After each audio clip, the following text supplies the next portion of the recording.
अक्सर हम देखते हैं कुछ कंट्रीज़ में वेजिटेबल्स एंड फ्रूट्स को कार्ट्स पे बेचते हुए वो उनके नाम भी लेते हैं।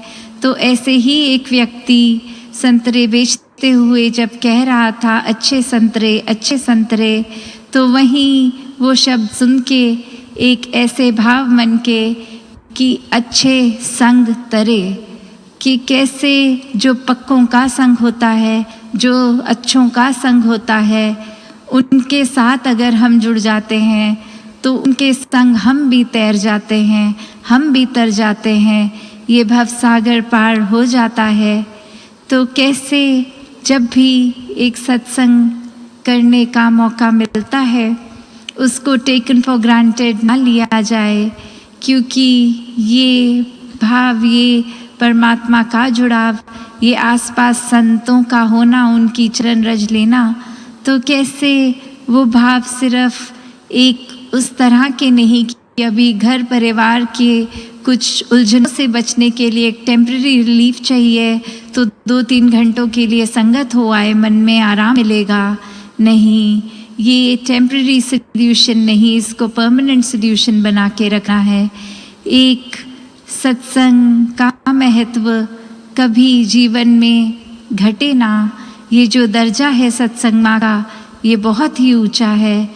ये हमेशा उस तरह ही कि सिर्फ आए और चले गए उस तरह नहीं, सत्संग में बैठ के सत्संग को सत्संग की तरह करना, एक एक भाव को ग्रहण करना।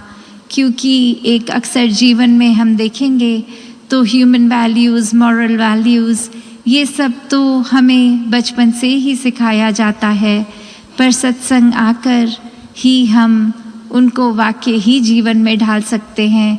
क्योंकि एक शिक्षा, एक जीवन को चलाने वाली ये प्रैक्टिकल स्पिरिचुअलिटी की जो बात होती है कि हर पल में भक्ति की जा सकती है, हर पल में एक जीवन को जिया जा सकता है, और जीते जीते वो कुछ भी कार्य रूप हो, अगर मन परमात्मा में है तो वो भक्ति ही हो रही है।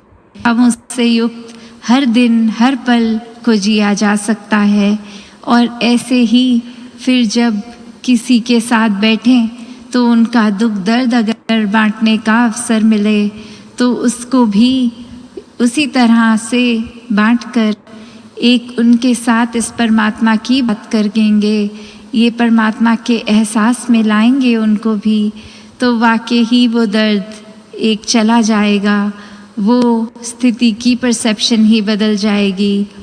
तो कैसे एक कवि ने भी लाइन जो कही कि कौन रोता है किसी के वजह से ए दोस्त, सबको अपनी ही किसी बात पर रोना आया। कि कैसे हम इतने ज़्यादा सेल्फिश हो जाते हैं कि एक भूल ही जाते हैं कि हमारे ऊपर भी दायरा है।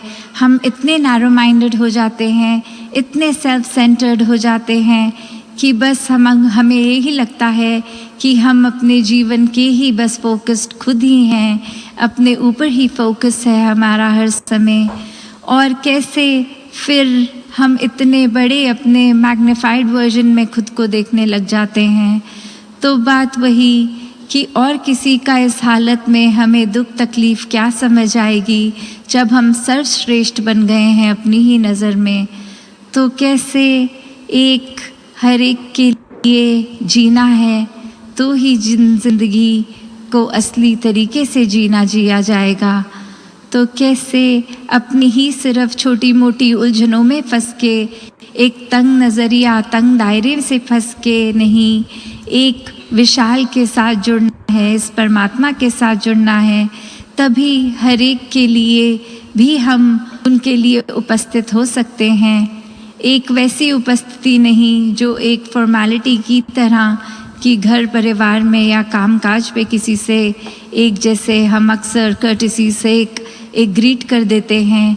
नहीं, फिर वो मन हर एक को देखकर दिल इतना हर समय ही खुश रहेगा कि बहुत ही एक एक्साइटमेंट हमेशा रहेगी कि आज का दिन ख़त्म हुआ, कल फिर से अपने हर जिन से भी ये दातार मुलाकात करवाएगा उनके साथ बहुत ही एक प्यार महसूस करा जाएगा, एक उनके साथ फिर परमात्मा की बात की जाएगी, एक हंसी मजाक किया जाएगा।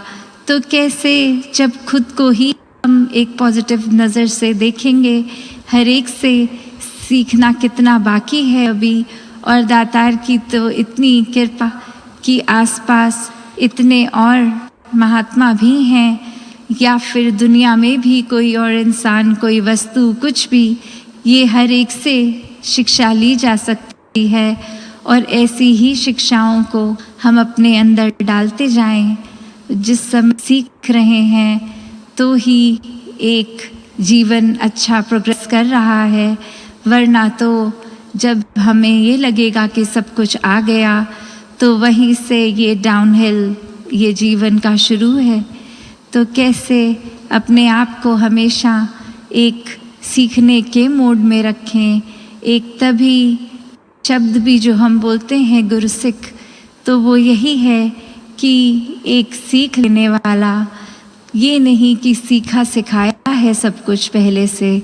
तो कैसे हर समय हर एक के साथ जो एक बात भी होती है कि एक अच्छी तहजीब रखना है, तो वो कोई बनावटी नहीं, अंदर से ही खुद ब खुद हो जाएगा।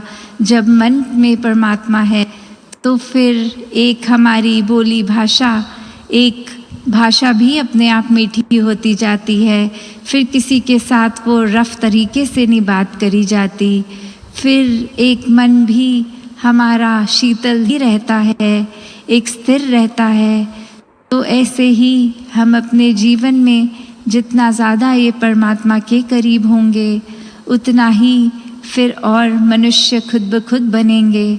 तो ऐसे अंदर से बाहर तक की ये यात्रा, ये इनसाइड आउट जाने वाली, एक ऐसा रूप बदलना है अपना कि पहले अपना मन संवारें, फिर ये अपने आप झलकेगा हमारे शरीर पे भी, हमारी बातों में भी, हमारी सोच में भी। तो कैसे ये अंदर से बाहर की यात्रा को लें, एक बनावटी रूप करेंगे तो फिर ये बाहर